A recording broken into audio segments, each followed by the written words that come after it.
Muy buenas tardes, bienvenidos a todos al seminario del doctorado en Ingeniería y Ciencia con la Industria. Hoy día tenemos el placer y el honor de contar con el profesor Denis Fuentealba, profesor asociado a la Facultad de Química y Farmacia de la Universidad Católica.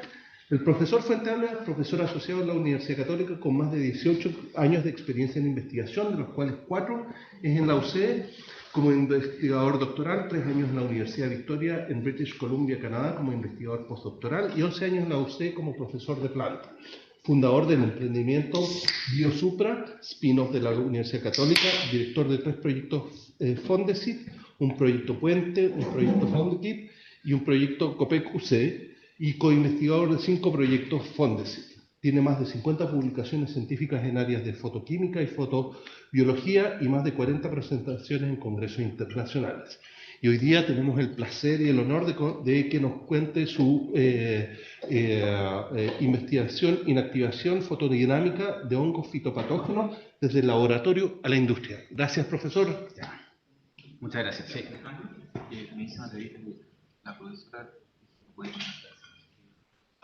¿Quieren revisar? Yo me conecto por acá para ver qué es lo que puede estar pasando. Ya, pero raro. Ya, adelante, Denis. Ya, muchas gracias por la presentación. Nos vamos a ir un poco más relajados ahora en la presentación, pero la idea un poco es contarles desde química. La verdad es que esto en química no hay mucha experiencia de cómo salir a la industria, ¿eh? La mayoría de las cosas quedan en ciencia básica. Entonces un poco contarles cómo ha sido mi experiencia para llevar algo que partió muy químico en el laboratorio, pasando después ya a aplicaciones hasta generar el emprendimiento que se formó recién este año. ¿Ya? Así que no tenemos todavía ni ventas ni un contrato de licenciamiento firmado. Así que por ahí va más o menos la historia. Así que en la industria todavía no. Va para allá. Esperemos que en pronto tiempo. ¿Dónde se sitúa esta investigación, digamos, que llevó después al desarrollo de un prototipo, posible producto? Esto tiene que ver con cultivos de frutas frescas. ¿Ya? Sabemos probablemente, aunque no seamos del área, que yo tengo que producir la fruta, no sé, en el campo, en primer lugar, luego cosecharla, por lo tanto hay una etapa ahí de post cosecha y de packing, si es que se va a exportar, y luego distribución en el mercado local, en Chile, o exportación hacia afuera. Sabemos que Chile es un gran exportador de fruta fresca a nivel mundial, el segundo sector económico más grande, la agricultura, después de la minería. Entonces realmente en Chile es algo que es muy relevante localmente, pero también esto es relevante a nivel mundial, ¿ya? No solamente en el país. Y por supuesto que el proceso ahí se ve perfecto. Si uno no sabe, me pasó a mí al principio, yo pensaría que lo más natural es, bueno, tener los árboles frutales, se cosecha la fruta y después se venden, y nada más. Pero eso no se puede hacer, porque los cultivos, los frutales en este caso, están susceptibles a microorganismos y diversas plagas, pero yo me voy a enfocar específicamente en microorganismos y particularmente a hongos. ¿Y por qué hablar de hongos? ¿Por qué no hablar de bacterias, por ejemplo? Muy común en hortalizas. Bueno, resulta que la carga bacteriana que tiene, por ejemplo, la fruta, yo lavándola elimino más de la mitad. ¿Ya? Entonces realmente no es un problema tan grande. En cambio el hongo, una vez que el hongo infecta la fruta, ya no hay nada que hacer. Probablemente a ustedes les ha pasado que compramos fruta, no sé, en el supermercado, en la feria, se ve perfecta, yo me la llevo a la casa, un día, 2 días, está todo podrido. Venía infectada con el hongo. De dólares anuales, estos son miles de millones de dólares a nivel global. Entonces, aparte de que perdemos fruta, que obviamente le preocupa a la población, ¿cierto? Perdemos alimento, también estamos perdiendo mucha plata. Y eso es principalmente lo que les interesa a las empresas, tener una solución que controle ese hongo. Entonces, ¿qué hacen actualmente? Aplican fungicidas de todo tipo, tanto en campo como en post cosecha. Particularmente en campo, nosotros nos estamos enfocando en uva, ¿ya? En vid, y el hongo es un problema en ese caso más que nada de pre-cosecha.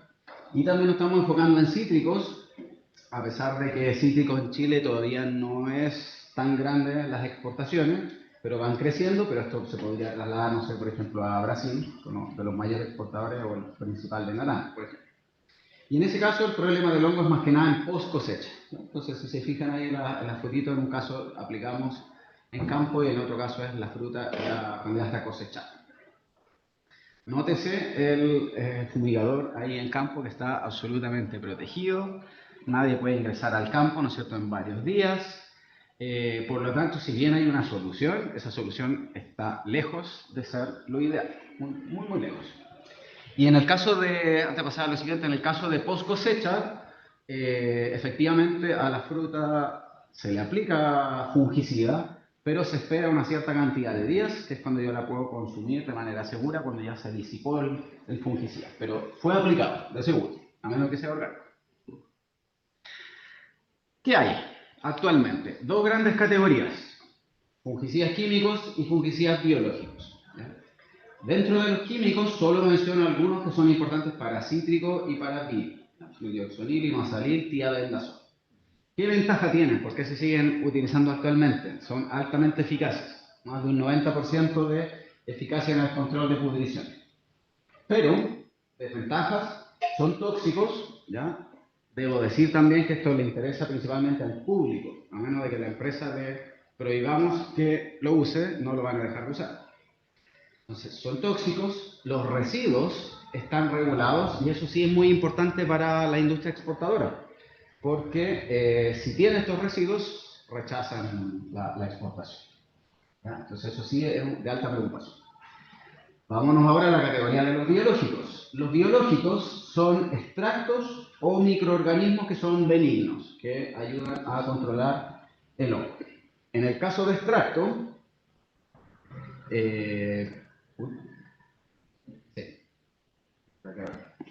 ahí sí. En el caso de extracto, por ejemplo, el Timorex Gold es uno de los gold standard en vid biológico. Ya es un extracto del árbol de té que se utiliza mucho actualmente.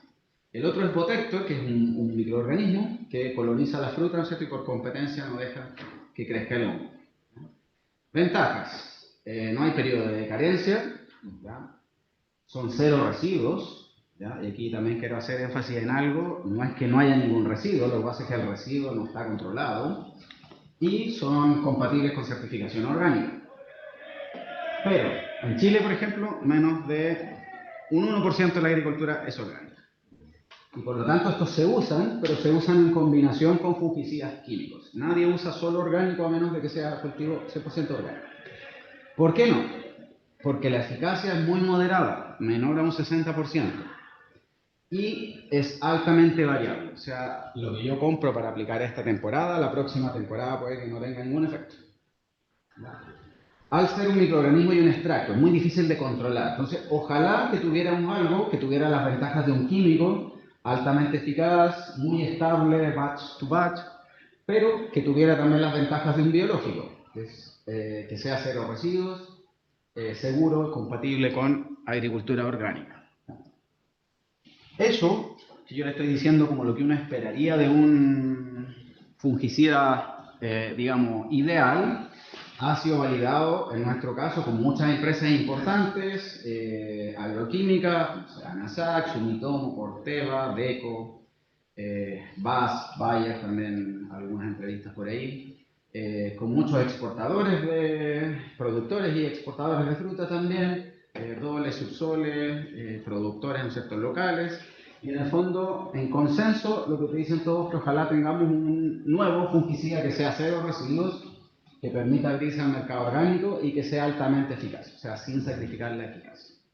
Y bueno, el mercado de los biofungicidas en particular crece y crece y se proyecta, ¿no es cierto?, que va a crecer aún más a medida que crecen las necesidades alimenticias, ¿ya? Entonces es un mercado gigante si uno se logra meter ahí, como yo les decía, más que en Chile, a nivel mundial. ¿Qué es lo que nosotros desarrollamos en el laboratorio? Y qué es lo que les voy a contar en más detalle en la presentación. Son dos formulaciones bio, ¿ya? Son biofungicidas en el sentido de que están basados en componentes naturales, ya extraídos de componentes naturales. pero que tienen una alta eficacia. Aquí les voy a mostrar hasta dónde hemos probado.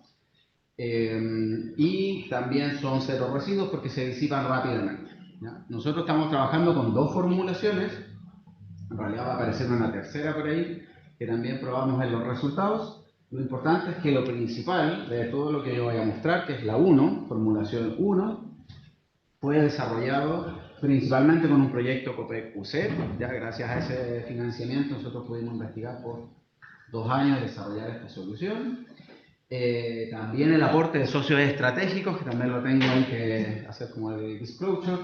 Bioinsumos Nativa y Sumitomo, perdón, son las dos empresas que están asociadas a ese proyecto y tienen preferencia en la posible licenciamiento de esta tecnología. Y una segunda formulación que fue desarrollada con un proyecto FONDEF-VIEW, que no voy a presentar ningún resultado en particular de eso, solo de la más avanzada. Las fotos se ven muy chiquititas, pero después les voy a mostrar un poquito más en detalle esos resultados de control. Un par de diapositivas para explicar el fundamento, que probablemente es muy desconocido para la audiencia, el fundamento, digamos, químico o fotoquímico.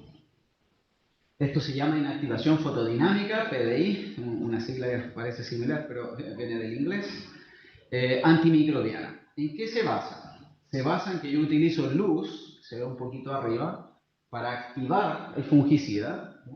El fungicida produce especies reactivas del oxígeno, que se muestran ahí en la diapo, y esas especies reactivas eliminan, matan, digamos, al microorganismo. Yo les voy a conversar solo de hongos, pero eventualmente se podría aplicar en bacterias, parásitos y virus. Ahora, el detalle fotoquímico de cómo yo con la luz logro generar especies reactivas de oxígeno es este diagrama que se llama un Jablonski. Permítanme un minuto para hablar de algo súper químico, ¿ya? Cuando yo le doy luz a las moléculas pasan a un estado excitado, es lo que aparece arriba como S1.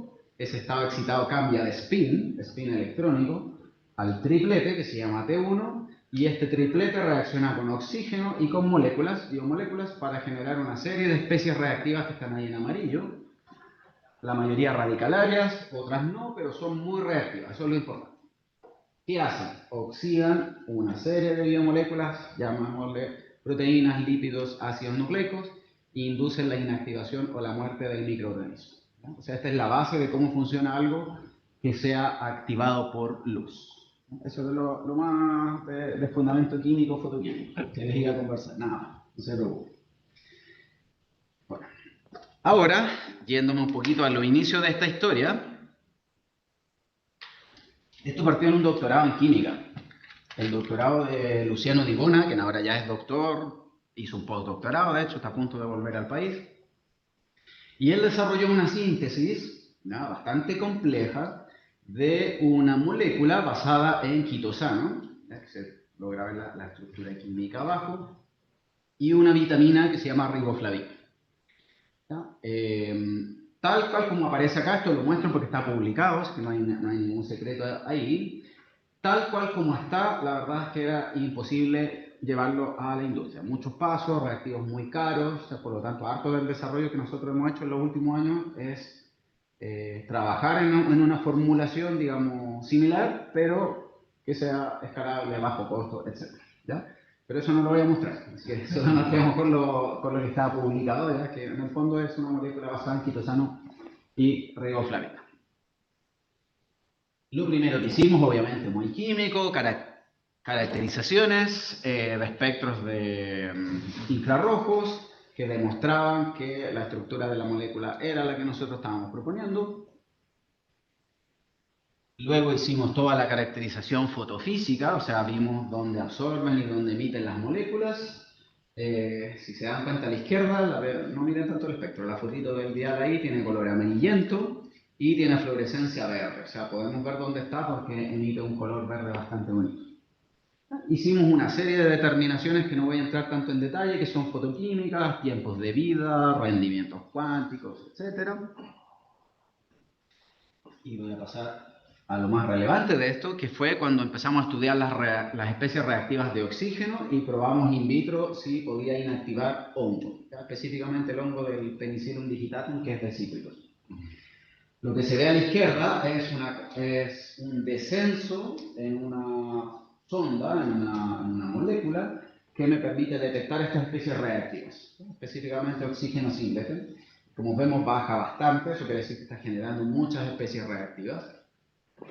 Y a la derecha lo que se ve es que probamos distintas dosis, entre un 0 y un 1%, para encontrar cuál era la dosis que nos permitía controlar el hongo, inactivar el hongo, que en este caso es de un 0,9%. Mantengamos ese número por ahí en la cabeza en algún lado, porque esa es la dosis parecida que después vamos a ocupar en fruta, 0,9%. Y además, hicimos comparaciones. Bueno, ¿quién dice que nuestra molécula era mejor que usar los componentes por separado? ¿Para qué hicimos toda esa síntesis química?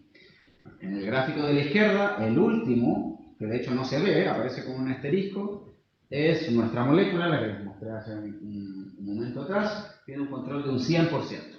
Y todos los otros que probamos, controles, componentes por separado, mezclas, etc., no controlan un 100%. Además de eso, sabemos que se une a la espora, porque a la derecha, si notan aquí, vamos a estar aquí conmigo. Si notan aquí, hay una fluorescencia verde, que son las esporas que no, obviamente no son fluorescentes y ahora fluorecen verde porque están unidas a nuestro compuesto. Y eso nos permite detectarlo. Entonces, con eso, digamos, en esta publicación nosotros planteamos un mecanismo de que es que nuestra molécula va hacia donde está el hongo, se une fuertemente, eso es lo que nosotros apreciamos como una fluorescencia verde, y luego con la luz genera especies reactivas que dañan la membrana del hongo. También lo hemos podido probar, ¿no? Al dañar la membrana, obviamente el hongo se hace, la espora, mejor dicho, se hace inviable y no se puede desarrollar el hongo, ¿no? Y si alguien conoce un poquito del hongo y se está preguntando si solo funciona en espora o funciona también en el micelio del hongo, también funciona en el micelio, pero en este caso, en esta publicación, quedamos solo hasta la espora. Hasta ahí todo bien, esto podría haber quedado en un paper de química muy bonito y listo. Realmente cuando esto empezó a despegar, como para tomar una aplicación real, fue cuando empezamos a colaborar con agronomía. Ahí se incorporaron al equipo dos doctores en agronomía, Héctor Valdés y Daniel Chuante. Héctor es experto en patología frutal, ha trabajado muchos años en BID, trabaja con empresas, digamos, que están buscando precisamente estas soluciones tecnológicas, y Daniel Chuante, que es experto en plaguicida y toxicidad. Lo primero que me dijeron fueron dos cosas, que había mucho más. Primero, que los ensayos in vitro que estábamos haciendo con hongos no era lo adoptado principalmente por la industria agronómica. Teníamos que repetir. Por suerte lo repetimos, no entro tanto en detalle, pero están abajo y funciona bien. Funciona bien. Y lo otro era, ¿y por qué solo penicillium?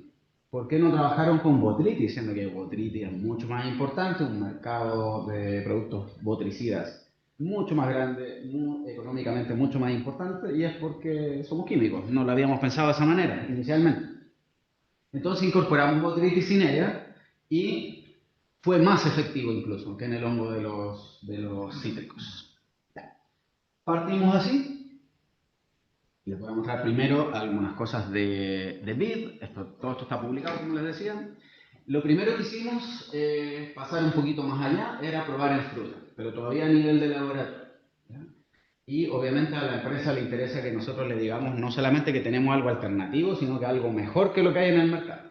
Entonces comparamos con una serie de biofungicidas que están en el mercado. Ahí está el nombre comercial, Botector, Timorex, que ya les mencioné, Tifi, por ejemplo, Puelche, Triconativa, etc. Los primeros están basados en un hongo, paradójicamente, Trichoderma. Después tenemos Agrobacillium pullulans también, y los últimos son extractos, ¿ya? Extractos del árbol de té o de pino. Los usamos en las condiciones en las que el fabricante indica, y los resultados, como yo les conté en la introducción, son altamente variables, ¿ya? Aquí no se alcanza a ver probablemente todo el detalle, no es tan relevante, pero si ustedes se fijan en los gráficos, Es altamente variable el resultado, se ve también en la tabla. Por ejemplo, un biofungicida puede tener un 0% de eficacia en una condición y un 20% en otra. ¿Ya? O puede ir entre el 20 y el 40, más o menos. Ninguno de ellos supera el 50% en condiciones controladas. Esto no es campo, esto es una condición controlada de laboratorio con una alta carga de patógenos. Entonces no puedo decir que no funcionan, ya se usan igual y funcionan, pero en esta condición, llevada al extremo, no tienen buena eficacia. En cambio, cuando probamos nuestra molécula,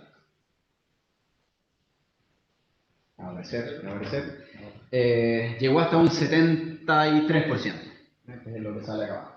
Probamos varias condiciones, lo máximo que pudimos obtener en este estudio fue un 73%, pero ahora ya hemos llegado al 90% o incluso al 100% en muchos casos.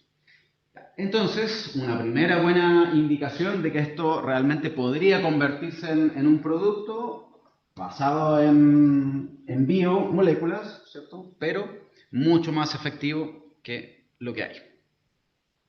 Esto fue destacado hace poquito en el Diario Financiero, salió una nota, y también ahí en Red Agrícola, como una nueva potencial alternativa biofungicida. Con esos resultados, y en realidad un poquito más en el camino, se generó Biosupra, que es el nombre de fantasía que le estamos dando a este biofungicida, porque hablar del nombre químico, oligosacáridos de quitosano conjugados con la isoaloxacina, no sé, Biosupra. Biosupra, todo esto es el nombre de mi laboratorio, porque trabajamos en química biosupramolecular, entonces por ahí como que quedó el nombre. Bueno, aparte de los doctores en agronomía, aparte de Luciano, que como ya les contaba, el que hizo el desarrollo inicial, se incorporó un ingeniero comercial, Francisco Gutiérrez, y Camila Gutiérrez es de la Facultad de Química y de Farmacia, nos apoya siempre en la gestión, y nos estuvo apoyando en este proyecto también, y los socios estratégicos ya se los mencioné. Ahora, para mí, probablemente esto sea de un químico, pero cuando logramos pasar de, no sé, por decirlo, de un tubo de ensayo a preparar esta cantidad, que son 20 gramos puede que les parezca muy poquito, ya fue un salto gigante, ¿ya? Fue un salto extremadamente grande. Ahora lo hacemos muy simple, como les digo, no les puedo contar todos los detalles de esto, pero ahora es una activación muy simple, y luego pasamos directo a un reactor de 5 litros donde ponemos 2 kilos. Donde preparamos 2 kilos. Se ve súper poquito ahí, pero eso está agitándose, tiene color más o menos café. Y en una última etapa simplemente lo precipitamos, que también a nivel industrial, digamos, algo fácil de hacer, y aparece este polvo amarillo que es el Biosupra. Tenemos 100% de rendimiento en la reacción y 80% de recuperación. Entonces está bastante bien, digamos, para pensar en un escalamiento. Resultados, ¿cierto? Hasta ahora me tienen que creer nomás que esto funciona súper bien. Me he demostrado mucho detalle. Estos son limones que fueron tratados en condiciones de post cosecha simuladas. ¿Qué significa eso? Se cosecha el limón, se inocula con el hongo, o sea, nos aseguramos de que tenga el hongo, se almacenan por 20 días a 5 grados Celsius, ¿ya? Simulando el periodo de almacenaje, y luego lo sacamos 5 a 12 días a temperatura ambiente para simular la salida a góndola. Ahí es donde aparece el hongo, en la parte refrigerada no va a aparecer. Bueno, resulta que esto es prácticamente un mes, ¿no es cierto? Un poquito más de un mes de almacenamiento. Cuando los sacamos y vemos los limones que fueron tratados, son los de abajo. Están listos para el pisco sour. En cambio, los no tratados, el control, están con 100% de pudrición. ¿Ya? Una imagen vale más que 1000 palabras, entonces no les cuento tanto del detalle de la medición en cada día, que es lo que está a la izquierda, sino que prefiero que se queden con esa imagen de que esto funciona. Lo hemos medido más allá, incluso más allá de los 30 días, y funciona bastante bien, con una carga de patógeno muy alta, que no es real, ¿cierto? Es para forzar en el fondo que crezca el hongo a nivel de laboratorio. Ya, esto es post cosecha, ¿cierto? Una cosa importante en post cosecha, también consejo de la industria, la fruta pasa por una correa transportadora muy rápido, un horno de secado son minutos. Entonces nosotros en un principio estábamos utilizando luz durante media hora. Entonces empezamos a bajar. De media hora, 15 minutos, de 15 minutos llegamos a 6. Por ejemplo, aquí les muestro que con 6 minutos el control sigue siendo 100% en cámara fría. En condiciones de cámara húmeda, donde le estamos dando todas las posibilidades al hongo para que se desarrolle, el control sigue siendo más de un 80%, sigue siendo bastante alto. Pero 6 minutos igual pensamos que lo podíamos bajar aún más. Lo bajamos a 3 minutos. ¿Ya? Con 3 minutos seguimos con un control de un 100%. ¿Ya? Y la luz no tiene nada especial, es una luz blanca como la que tenemos, por ejemplo, aquí en la sala. Nada particular, habría que implementarlo sí en la empresa, digamos en la correa transportadora, pero es algo bastante simple de hacer. Y los últimos resultados que tenemos, ya pasado por el proceso, digamos, de escalamiento, de mucha más cantidad, tenemos ahora varias formulaciones, que también ahí no entro en muchos detalles que le cambiamos, pero lo importante es que seguimos con el 100% de control, por lo menos hasta los 7 días. ¿Ya? Después empieza a bajar un poco, pero sin duda que es un control muy, muy importante comparado con todo lo que... En cítricos no existe nada que se pueda aplicar actualmente bio en post cosecha. Entonces esto sería innovador, digamos, en ese sentido. Por eso, por ejemplo, que la empresa muy interesante. Luego hicimos, perdón, no, ese que quedó solito, hicimos análisis de adherencia y de disipación. También ustedes me tienen que creer hasta ahora que son 0 residuos. ¿Cómo yo puedo decir que son 0 residuos? A la derecha se muestra cómo va desapareciendo el biosupra en el tiempo. Ya a los 12 días ya no hay nada, o sea, en ese tiempo que pasó más de un mes desapareció completamente. El tiempo de vida media es de 3 días. Pero sigue protegiendo por más de un mes. ¿Sí? Podemos decir que no quedan residuos, pero que la protección fue importante. Eso es para cítricos. ¿Qué pasa en el caso de uva? Por ahora lo que les voy a mostrar es uva de mesa, uva blanca. Hemos probado en distintos cultivares de vid, también hemos probado en vid vinífera, pero solo me voy a enfocar en esta, uva de mesa. Acá, como les contaba, en cítricos no hay alternativa bio, así que no la podemos comparar con algo bio, pero para vid sí. Y acá está comparada con Botector y con Timorex. ¿Ya?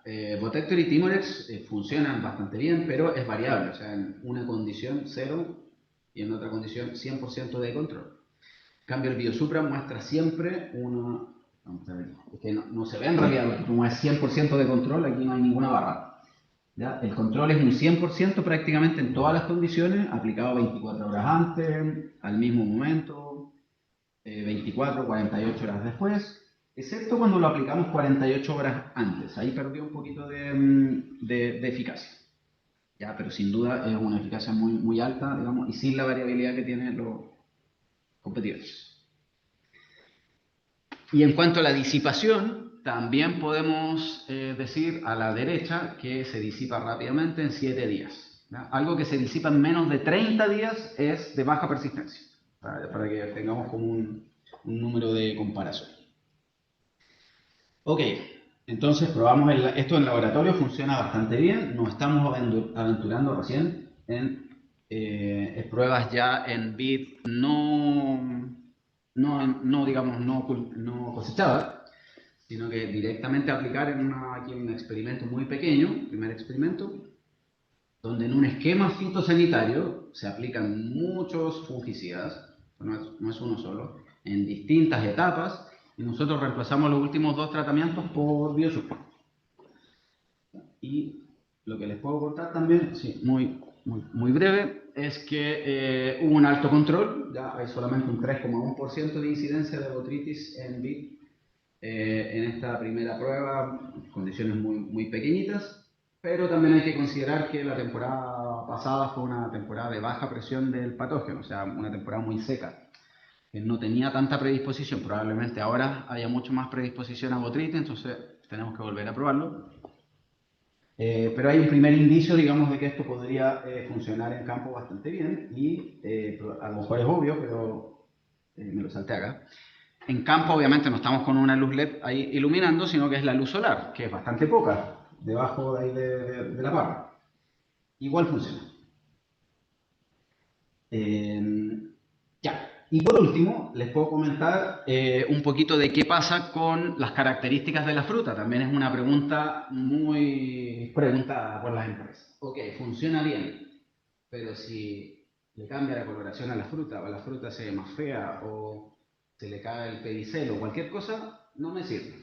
Entonces, con esto, en el fondo, demostramos, con estos parámetros, hay varios ahí, firmeza, peso, tamaño, color, etcétera, que demuestran que la fruta no tiene ninguna diferencia significativa con los controles, ni tampoco con otros tratamientos que se usan actualmente.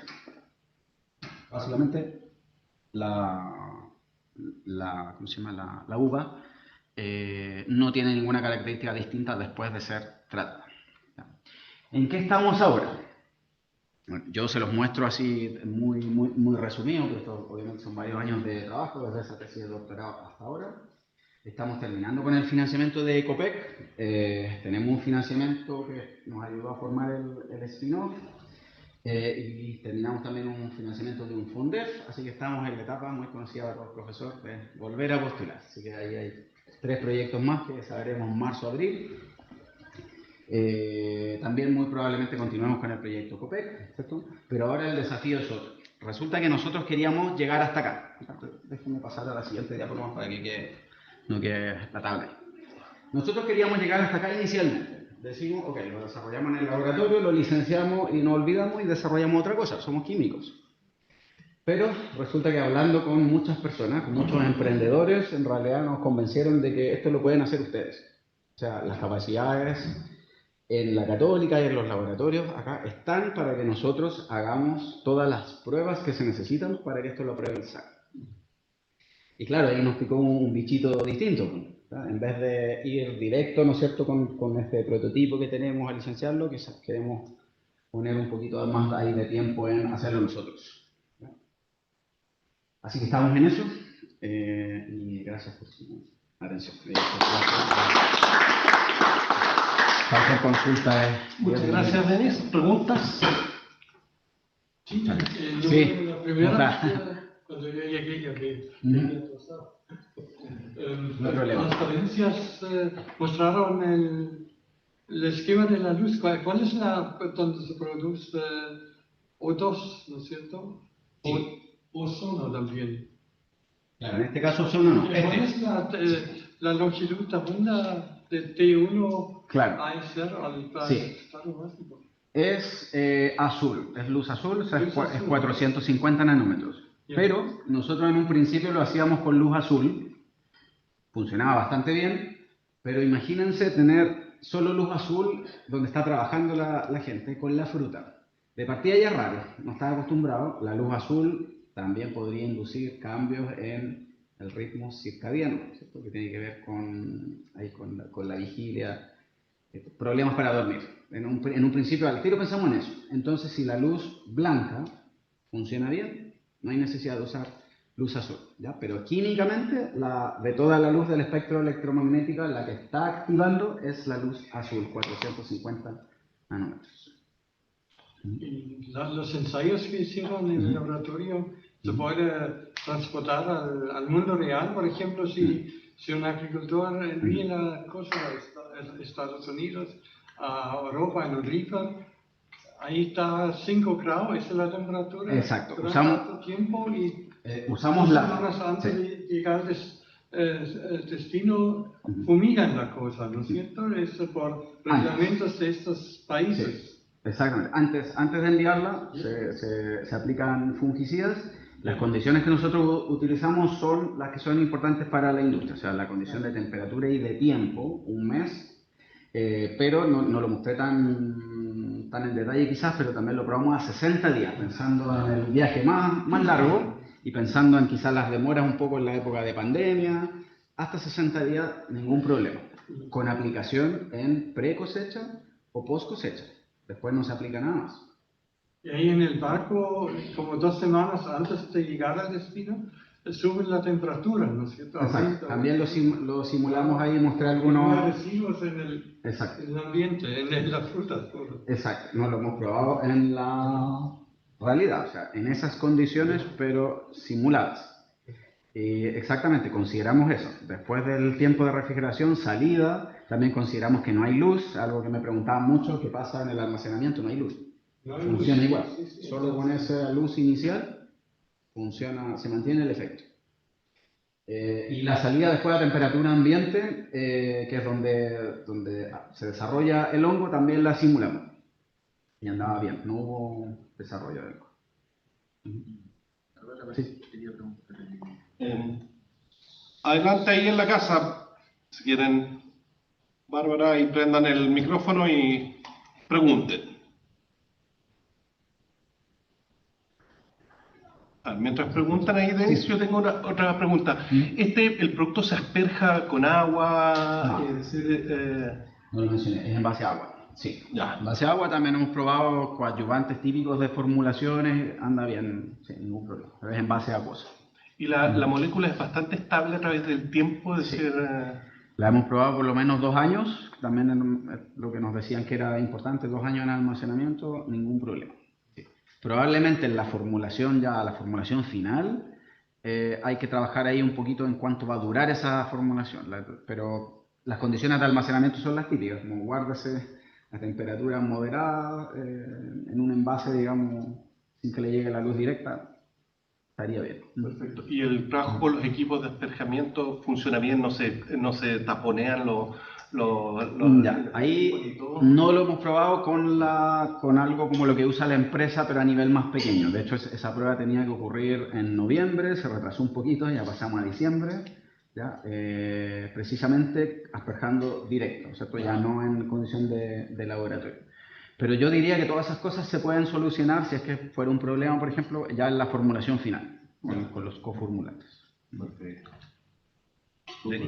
Sí, Tengo Camilo. dos preguntas. Oye, ¿cómo son las reglamentaciones internacionales, por ejemplo, europea para este tipo de tratamiento? Y la segunda de la cuestión, cuando se degrada, cuando tú la aplicas, tú decías que duraba 7 días la vida media, ¿qué le pasa al...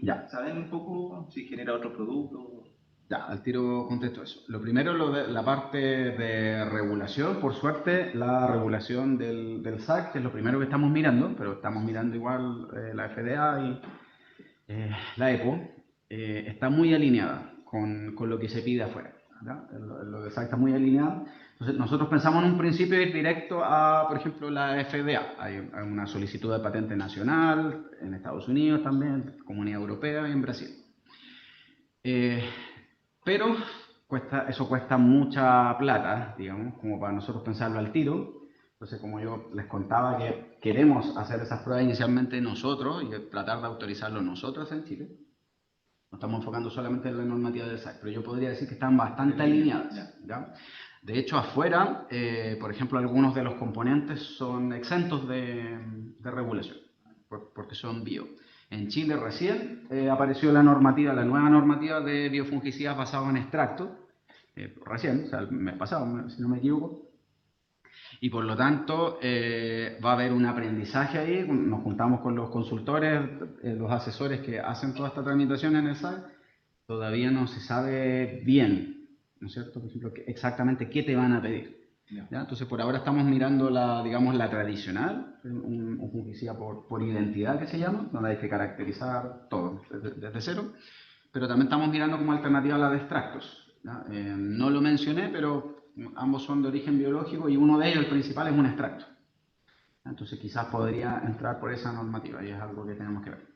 La segunda parte, solo sabemos por ahora que se degrada, aunque los productos son conocidos por literatura, no los hemos medido directamente, ¿ya? Pero yo podría decir que por literatura sabemos qué podemos esperar como producto, ¿ya?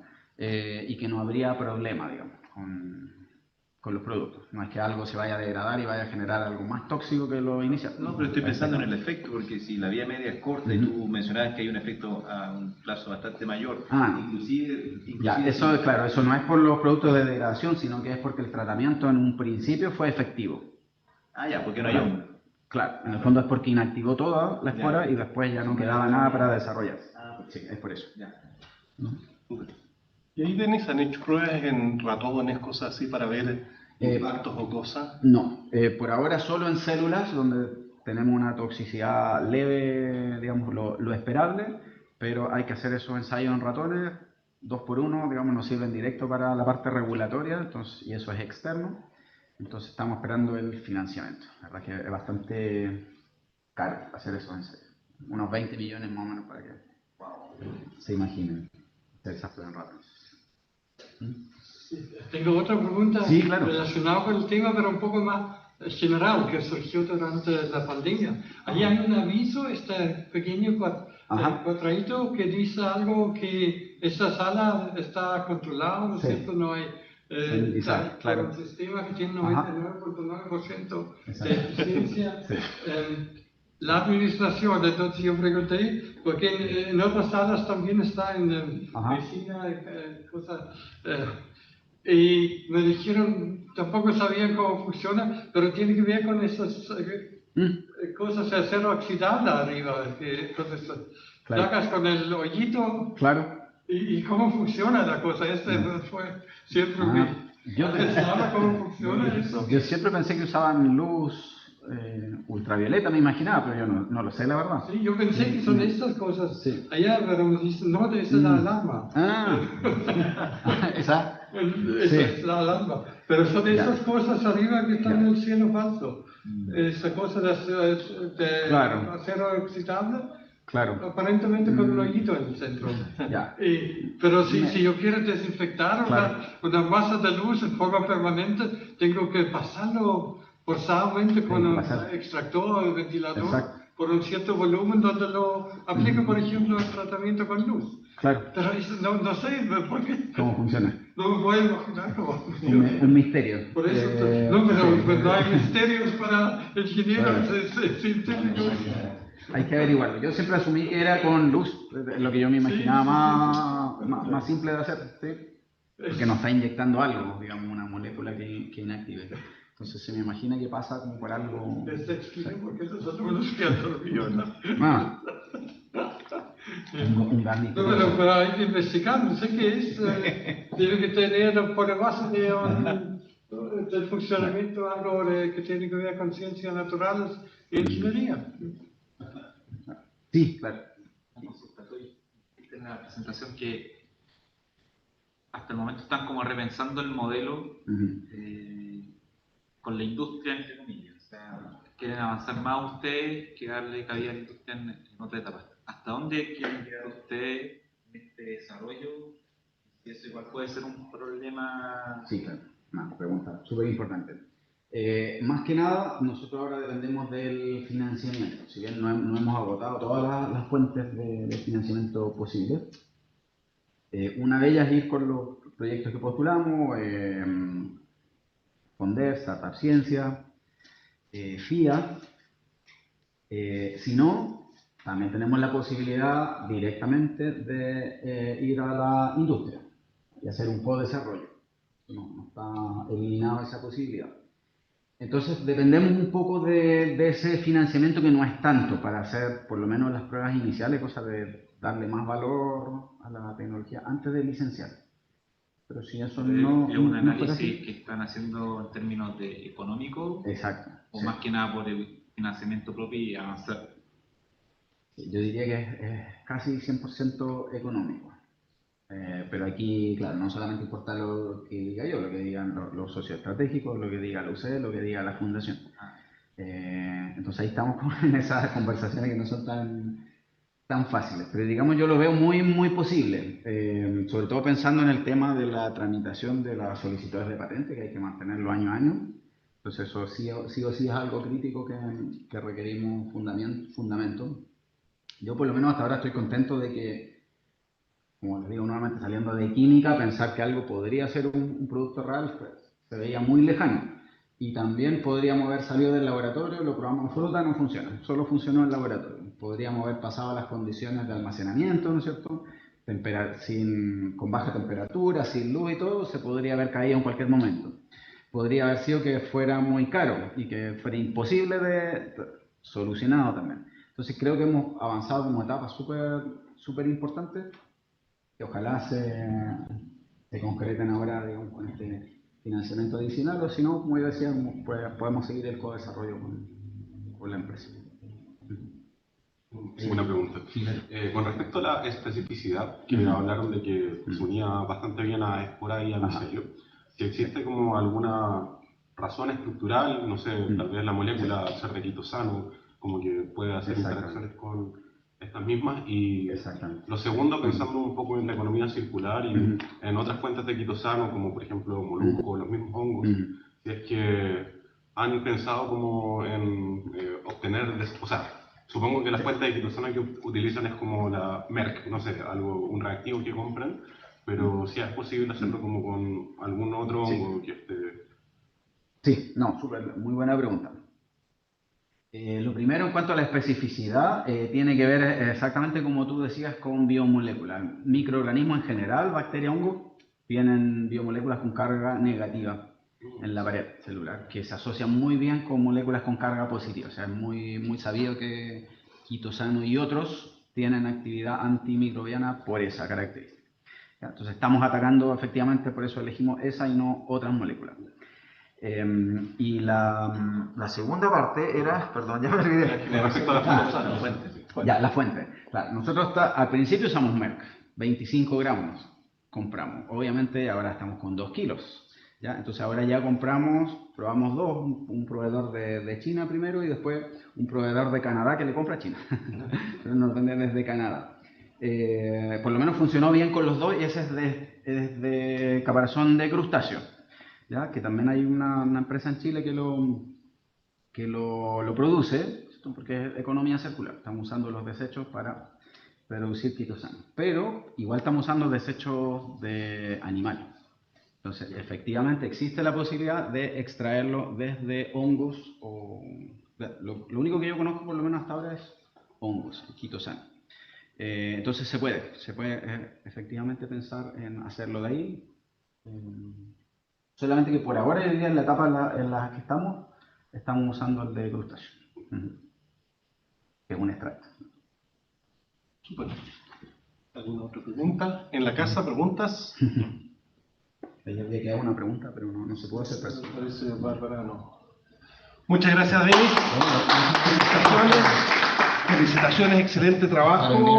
Un ejemplo de la academia aplicada a la realidad, así que muchas gracias por tu tiempo. Agradecemos también a todos los que asistieron digital y presencialmente. Y con esto vamos a cerrar este año de seminarios y el próximo año vamos a reiniciar. Así que los vamos a volver a invitar y agradecer nuevamente a Denis por su tiempo. Muchas gracias. Muchas gracias, Denis. Gracias a ustedes también por el tiempo.